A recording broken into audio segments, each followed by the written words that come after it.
mu isezerano rishasha aho niho ngira ndangirize. Ico nshatse kubabwira mu ishengero rya Yesu iyo dusomye muri Yohana igice ca 12 umurongo wa 4 n'wa 6 hatubwira ko ishengero rya Yesu ryari rifise uwabika amafaranga bitwa umudiyakoni umwe yitwa Yuda. Uwo Yuda ku bantu basoma iki gice naho ngo yaza agenda yihemba, mwibuka igihe Maria umwe Yesu mu gice 8 ca Yohana yakiza bari bamuteye amabuye igihe afatwa sambana, uwo niwe yaguze ngo amavuta atamirana neza i Betaniya ngo yasuka kuri Yesu. Yuda arashavura kuko ngo yarazimvye avuga ngo twari kuyaha ngo aboro, ngiyo tuyagurisha ayo mafaranga tukayaha aboro. No kuvuga ngo ariko baranditse munsi ngo Yuda we ngo ntabwo yabivugishijwe n'impuho yari afitiye aboro, ngo nuko yaza agenda yihemba, cari gisuma yaza agenda ngo asotora. Ico nshatse kuvugira bino no kugira ngo mwese mubone ko no mwishengero rya Yesu bari bitaye kuboro mu mafaranga baronka, kuko uzosoma ngo hari abagore barimo na Suzana ngo bagenda bahango Yesu bamufashisha amafaranga. Nuvuga ngo amahera make bari bafise mw'iryo shengero ritoya ntabwo bari baribagiwe gufasha aboro. Iyo dusomye Petero niwe yigeze kubaza Yesu amubaza ngo none tuzohabwa iki abaretse byose, abari barahebye abagore n'abana. Petero Yesu yarabajije ngo none tuzohabwa iki. Petero bitewe nuko yarasanzwe uko abaherezi bahembwa yashaka abaze Yesu mu ngoma yiwe muri ubwo bwami bushasha yaraje kwimika mw'iryo shengero yarazanye ko nyimbi yo systeme yo guhembwa nkuko abakera bahembwa yategerezwa kugumaho. Yesu yaramubwiye ku murongo wa 27 buno Petero aramubaza ati beka ko twebwe ko twaretse byose twagukurikira none tuzohabwa iki. Yesu arababwira ati ndababwira ukuri yuko mwebwe abankurikiye aho umwana w'umuntu azobyagirira ku ntebe y'ubwiza bwiwe igihe cyo kubyaga ukundi gusha, namwe muzokwicara ku ntebe 12 mucira imanza ab'Isirayeli. Umuntu wese yasize urugo canke bene nyina canke bashiki biwe canke se canke nyina canke abana biwe canke itongo kubw'izina ryanje azobishumbushwa umurengera kandi azoraga ubugingo budashira. Yesu abasezerana ubugingo budashira, la vie éternelle. Ubugingo ro budashira ni mwijuru ntabwo ari kwisi. Petero nawe yashaka kumenya umushahara kandi urumva yari yasize n'ibintu byinshi, mwibuke ko yari umurobyi, yari yasize ubwato n'isenga, yari yiyanse ibyo bya amatongo yose yari yarasigiye umugore niwe yarasigaye aja gukora mu murima, isenga zo zirumva yari yabihebye. Ni kuvuga ngo yari yiyanse ataye urugo, nta mwanya munini azoba mu muryango wiwe, azozara ngo umwanya wo gukora mu matongo yiwe kiretse atashe nk'akanya gatoya. Ariko murumva yuko umwanya munini yarawuhebeye iby'Imana, umwanya ibyiwe bisigaye byo mu rugo byari kuzoreba umugore n'abana nawe aronsa akanya gato. Ariko murumva yuko bari biyanse bitanze, bategerezwa kubaza ikijaniranye n'imibereho. Yesu ababwiye ngo nzobaha ubugingo budashira, ntabwo yababwiye ngo ngo ngiye nimero ya konte, ntabwo yabwiye ngo muzoyatora muri BCB nta Interbank, ntababwiye ngo hari umuntu azoza baha, nta nubwo abasezerane ngo abizera bazoza bakusanya amafaranga baguha, nta nubwo avuze ngo we ngo uzohembwa ibihumbi 100, ngo uzohembwa 50, uzohembwa umuriyoni. Ibyo ntabyo abasezeraniye, ababwiye ngo nubugingo budashira. Nuvuga ngo mu ncamake bari biyemeje gukorera ideni bakazobihabwa ku muzuko w'abapfuye. Iyo dusomye Yesu muri Matayo igice ca 20 umurongo wa 26 n'umurongo wa 27 n'uwa 28 ico Yesu yashaka bigishe ko bategerezwa gukorera Imana ariko muri esprit de sacrifice, bafise umutima wo kwitanga kikimazi gusa. Nuvuga ngo yari devuma kwiyanka ibintu bya kugira ibyo bibuze ibyo tware privation. Hano haranditse ngo muri mwebwe siko biri, ariko ugomba kuba mukuru muri mwebwe azoba umukozi wanyu, kandi ugomba kuba uw'imbere azoba umuja wanyu, kuko umwana w'umuntu atazanye no gukoregwa atari gukorera abandi no gutanga ubugingo bwiwe kubw'incungu yabeshe. Ibi bintu mukurikirene bine. Icambere Yesu ababwiye ngo muri mwebwe siko biri. Nuvuga ngo nimba hari handi bitari bimeze nk'uko agira ababwire bo babyemererwa bari kubuko bashaka, ariko arababwiye ngo muri mwebwe ntagira umuntu azoba mukuru, ahubwo uzoba mukuru ni umuntu azoba akoze, ukoze ugatama kandi numva ibyo agiye gukora nta nyungu irimwo. Uwo muntu nuvuga ngo akoze agatama, ubwo nibwo bukuru. Ubwo ro nta muntu yorinda kugukomera amashi ngo nyene ngo komere ngo baye mukuru uri kurakora wavunitse abandi bicaye. Ubwo bukuru nawe urumva nta muntu yobugwanira.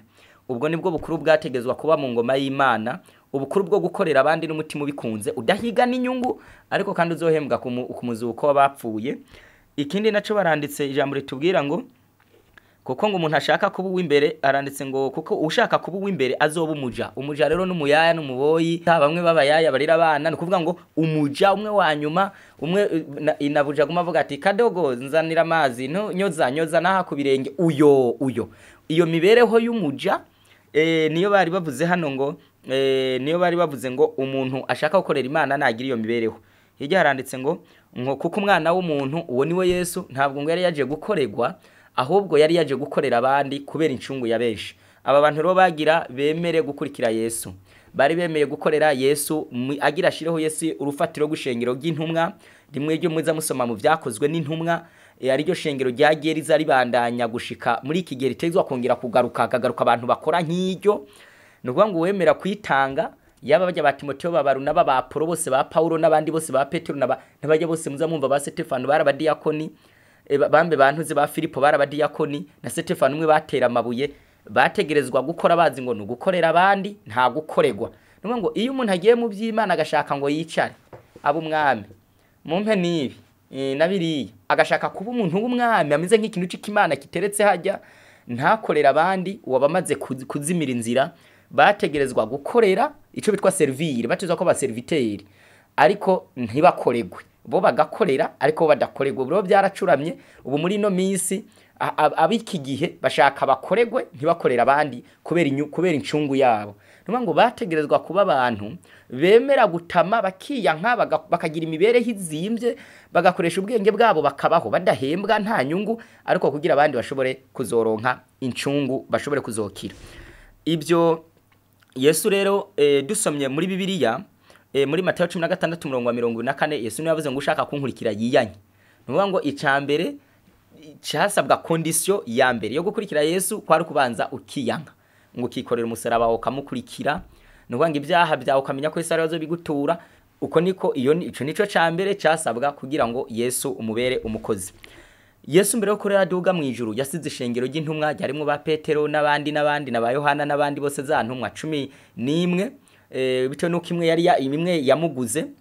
Iyo tugiye gukurikirana naho nyuma hajemwo abanyamahanga barimo ba Barunaba na ba Tito na ba Timoteyo na ba Apolo ariko na Paulo mu nyuma arazi ko yari umuyuda na wakaza muri ubwo butumwa avuye mu idini ry'abayuda nkuko tubisoma mu Bagalati igice ca 1 umurongo wa 13 aho yavuze ngo mwarumvise kera nkiri mu idini ry'abayuda ingene na hamishengero ry'Imana birengeje nkaritikiza. Amaze kuvayo nawe akaza mu iryo shengero ry'intumwa rya ba Petero iryo ba Petero bari barimwo. Ku bantu babikurikirana Yesu muri Matayo 28 umurongo wa 16 kweza kwa 20 yarabwiye intumwa ngo mpawe ubasha mu ijuru no mwisi nuko ni mugende muhindura amahanga yose abigishwa abantu muzoba batize mu izina rya Data n'iry'Umwana n'irya Mpwemu Yera ndi kumwe namwe.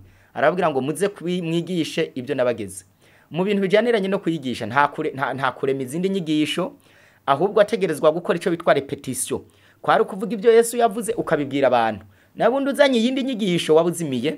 Ni kuvuga ngo izi ntumwa zemeye kwikorera iki gikorwa zemeye kwitanga kiki kimazi zemeye kwiyanka. Ku bantu basoma Bibiliya mu gitabo c'abakorinto ba mbere c'abakorosayi igice ca 1 umurongo wa 28 kuza kwa 29 haranditse ngo natwe niwe twamamaza duhanura umuntu wese tumubwira ubwenge bwose kugira ngo dushikirize Yesu ngo umuntu ahinguwe muri we.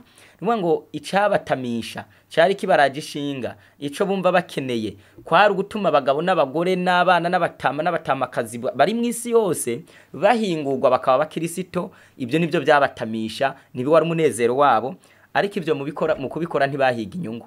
Ibyakozwe n'intumwa igice ca 20 umurongo wa 33 kwezi 34 Paulo avuze ngo yari yahamagaye abakuru b'amashengero bose arababwira ngo niho yababwiye ijambo ryo reka turisome. Haranditse ijambo rivuga ngo rikomeye ntaco nipfuje ari feza ari nzahabu ari byambagwa by'umuntu numwe ubwanyu murazi yuko amaboko yanje yankenurana ibyo nkenye nabo turi kumwe nabahaye akaroro keza muri byose yuko mu butame nk'ubwo ariko mukwiye gufasha badakomeye no kwibuka amajambo y'umwami Yesu ingene ubwo yavuze ati gutanga kuzarika imazi kuruta guhabwa.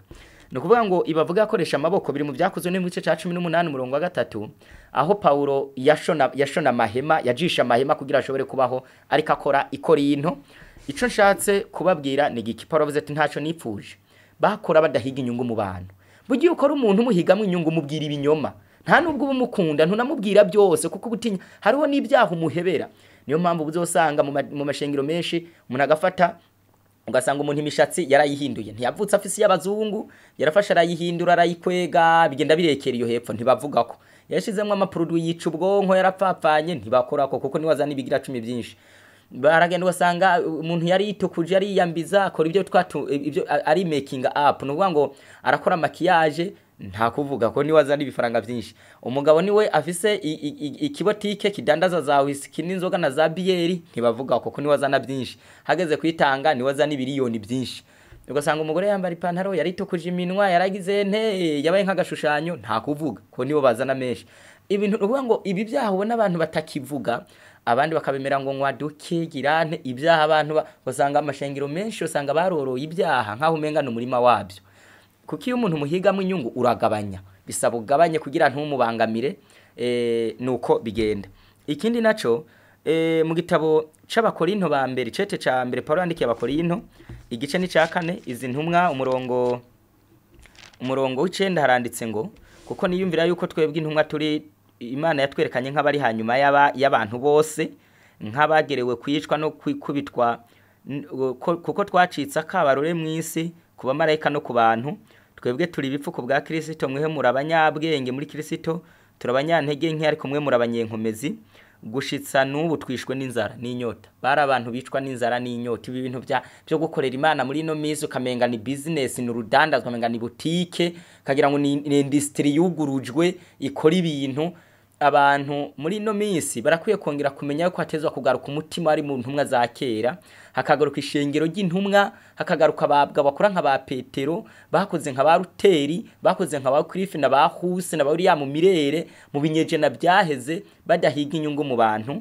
Hano baranditse ati dukubitwa n'inzara n'inyota. Umukozi w'Imana arasonza, ashobora kubura imfungurwa, ashobora inyota ishobora kumukubita, ariko barihangana. Ibyo bintu abantu bazi muri no misi ko umuntu w'Imana nkeka nisazi tagwako ibintu mwene ibyo. Hano baranditse ngo ikindi jambo ritubwiye ngo twambaye ubusa, dukubitwa ibipfunsi, tubura uburagamo, dukoresha amaboko yacu tugatama, iyo badutuka turabahezagira, iyo baduhama turihangana, iyo batwambika ibara turabahoyahoya, twacitse umwavu w'isi n'udukokogwa kuri bose gushitsa n'ubu.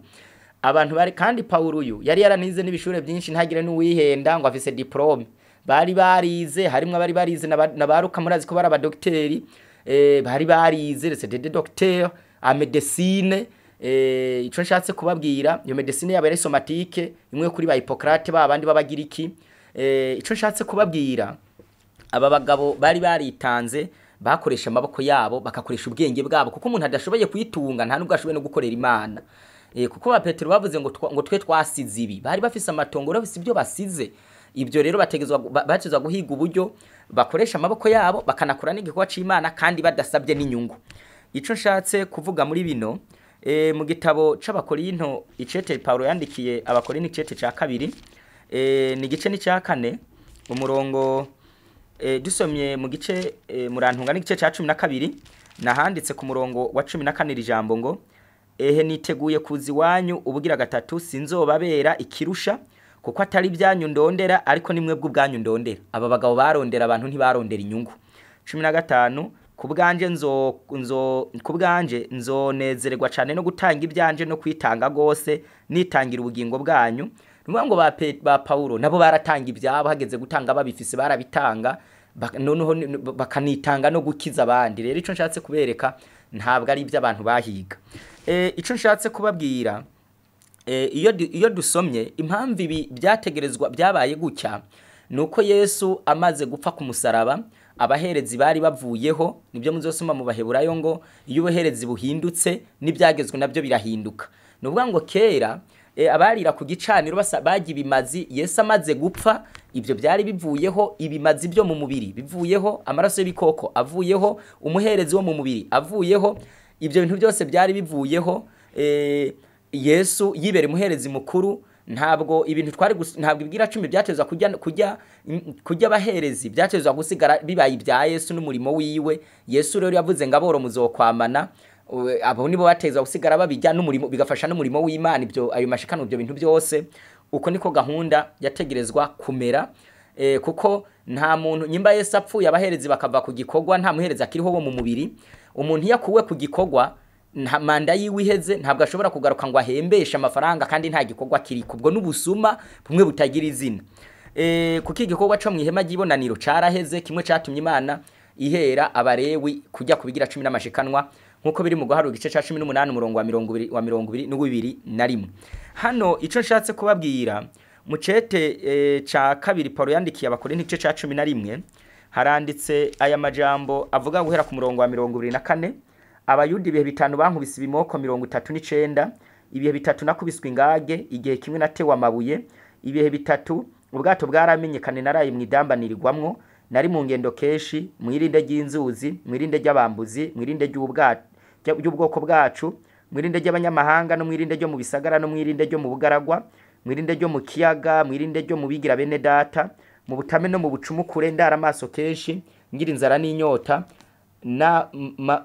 nambara ubusa kenshi nicwa n'imbeho nambara ubusa. Haranditse ngo kandi ntarinze kuvuga ibindi hari kinza kuko bukeye n'umwitware kwa mashengero yose. Ibi byose Paulo yari itwareka amashengero kandi abayeho gutyo. Ico nshatse kubabwira ni giki? Hari amasomo yazimije abantu. Aho niho ngeze. Hari amasomo yazimije abantu.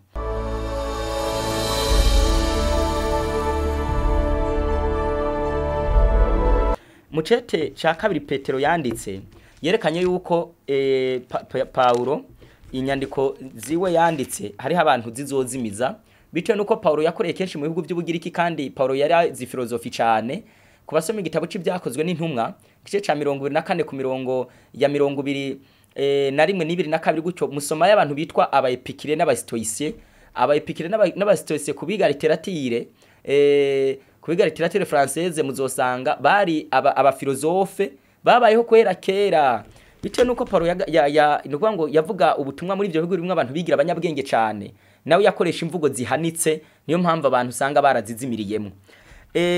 Biranditse Petero yarabyanditse mu cete ca kabiri yanditse ice ca 3 murongo wa 16 ngo yagenjeje atyo mu byete byiwe byose aho yavuze ibyo muri byo harimo bimwe bigoye itahura ibyo abatungo badakomeye bagoreka nkuko bagira ibyanditswe bindi bakihamagarira guhona.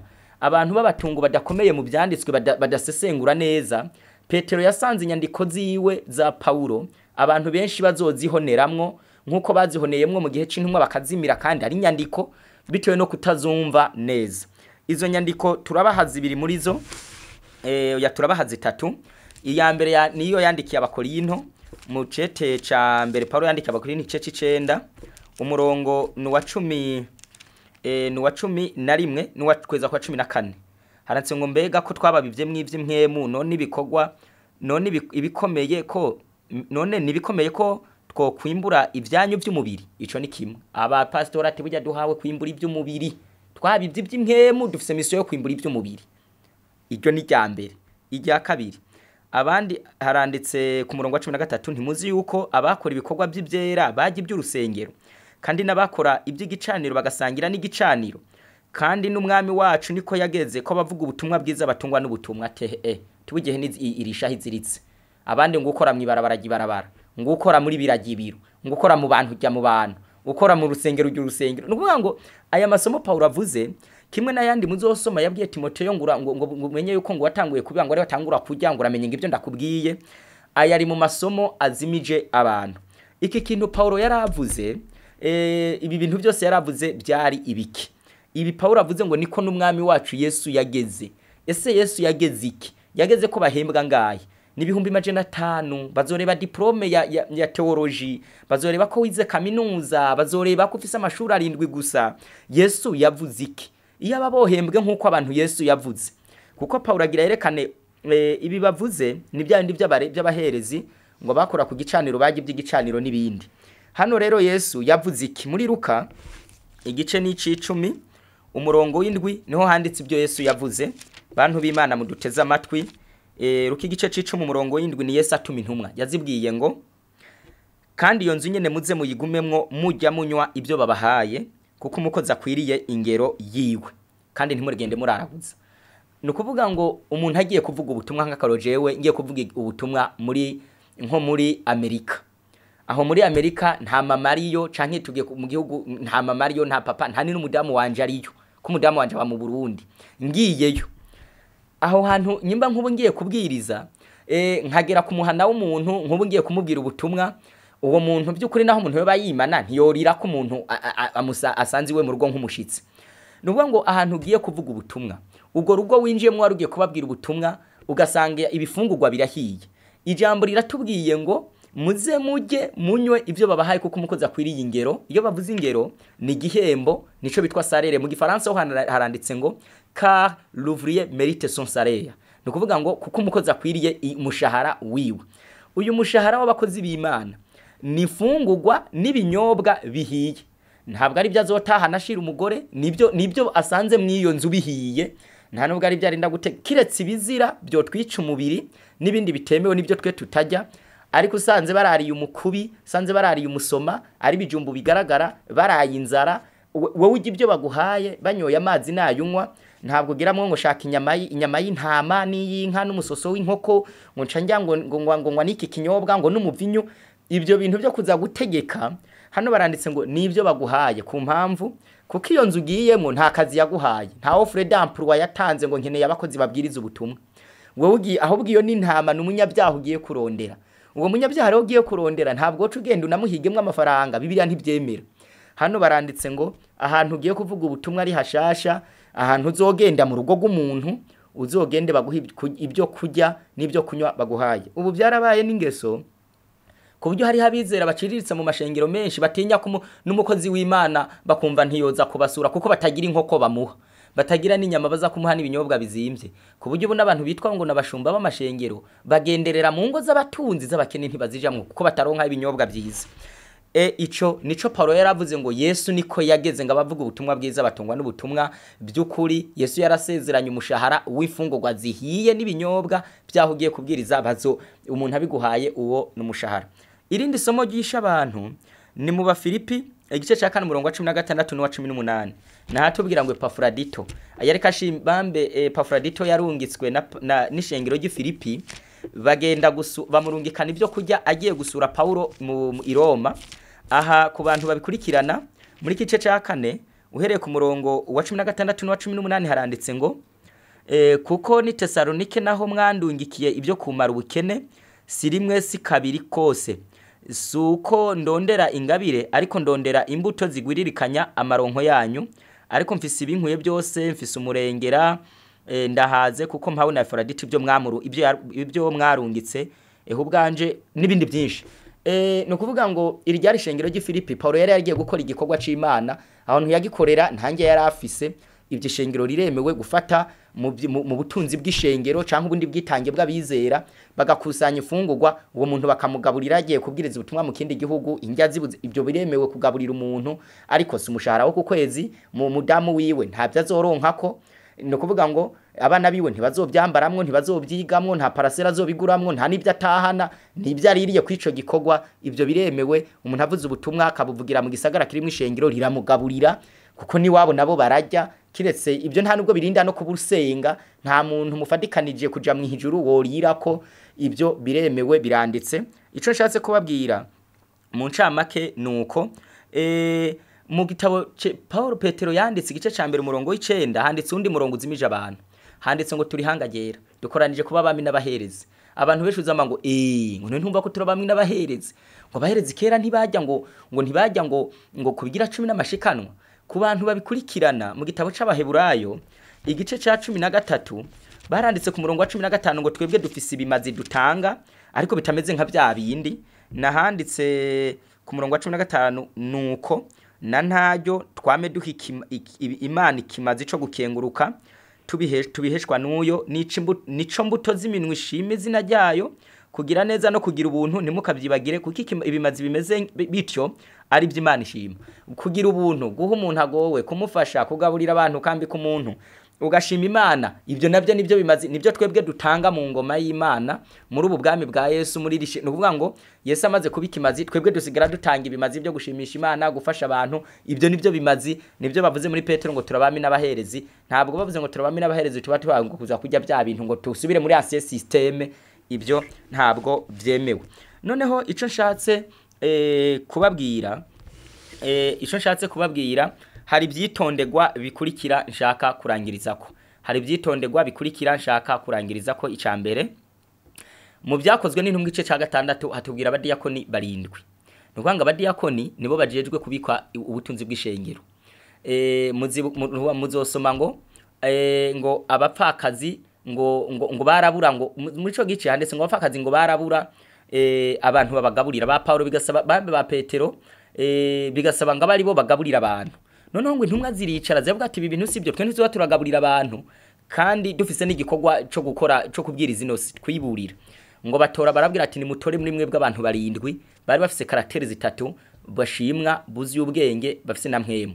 Abo bantu nibo batowe, abo bantu nibo bari bajejwe amashikanwa n'ibigira 10 n'ibitangwa byose by'ishengero. Kubasoma igitabo citwa Conquera Pacifique handitse ngo nibo bari bajejwe inyungu z'umutungo muri rusange w'ishengero. Abo bantu batandukanye n'abariho muri no minsi mu mashengero menshi. Abadiyakoni benshi mu mashengero bajejwe gusasibirago, kwicarika abantu, gukumura ibintu mwene ibyo gusasira ibyo nta nubwo ari nabyo bitwa diacre. Iyo bavuze mu diacre n'ubyo twa deacon mu ndimi ziva muri no jambo numufasha n'umudistributeri n'ugaburira abantu n'umuherupa. Ibyo rero mu ncamake ubwo butunzi bw'ishengero bubika abo bantu. Ico ni citondegwa cambere. Ica kabiri twebwe ibintu vy'Imana twabiherewe ubusa kandi tubitangira ubundi. Iryo ni tegeko riri muri Matayo 18 handitse ngo mukiza abagwaye muzinda abadayimoni muzura bapfuye mu biherewe ubusa mu bitangire ubundi. Nta muntu w'Imana yemererwa kiretse atari ivy'Imana ari ivy'iwawe.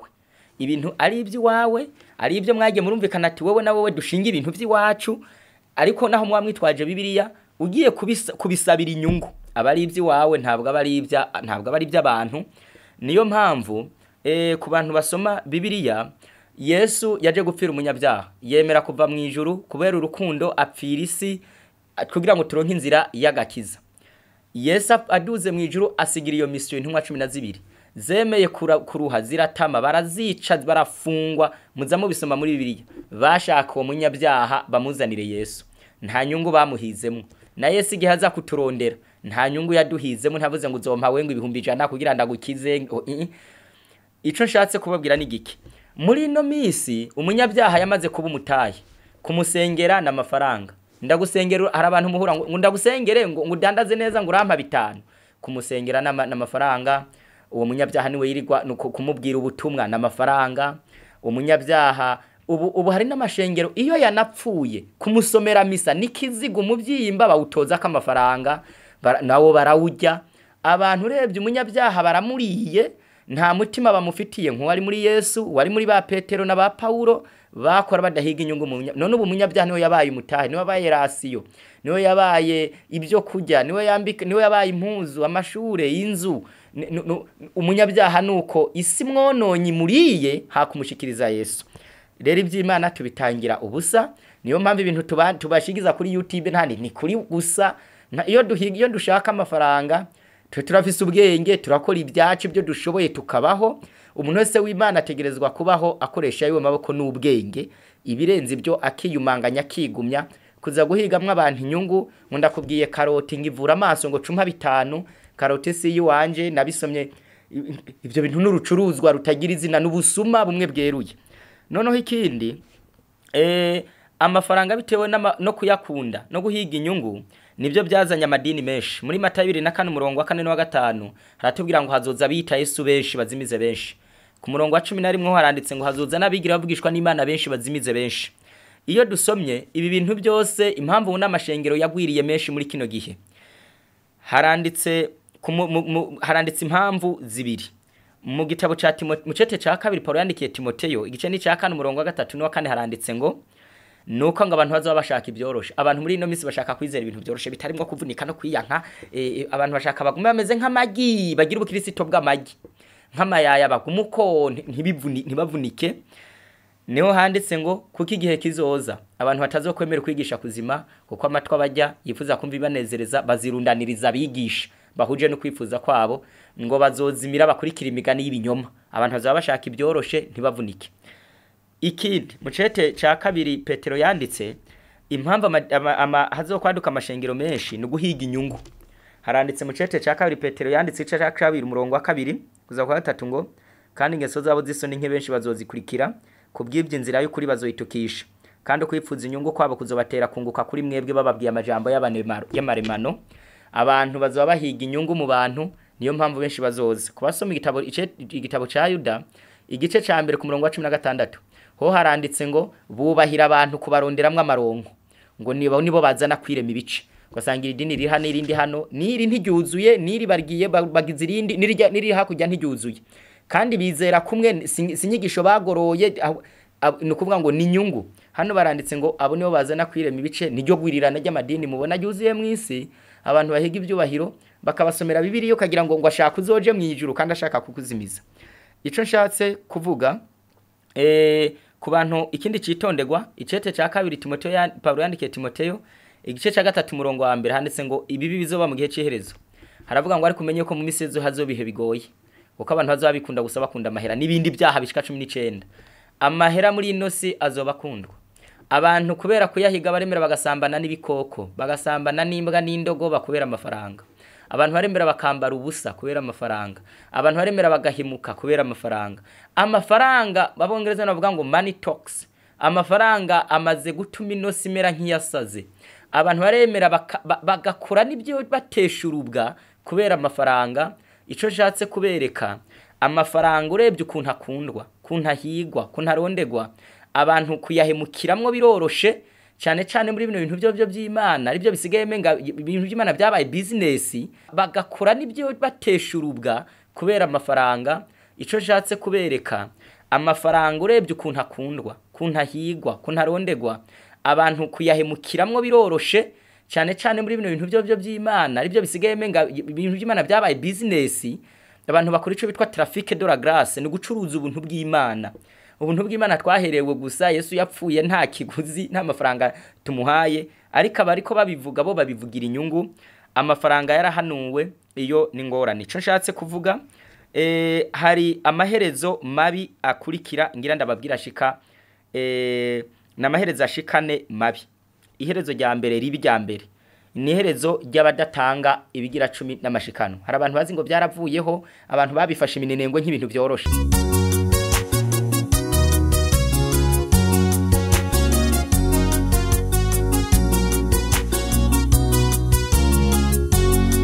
Mizigo ya dhambi itabana, mlangoni siku ya mwisho, hivi kungali nafasi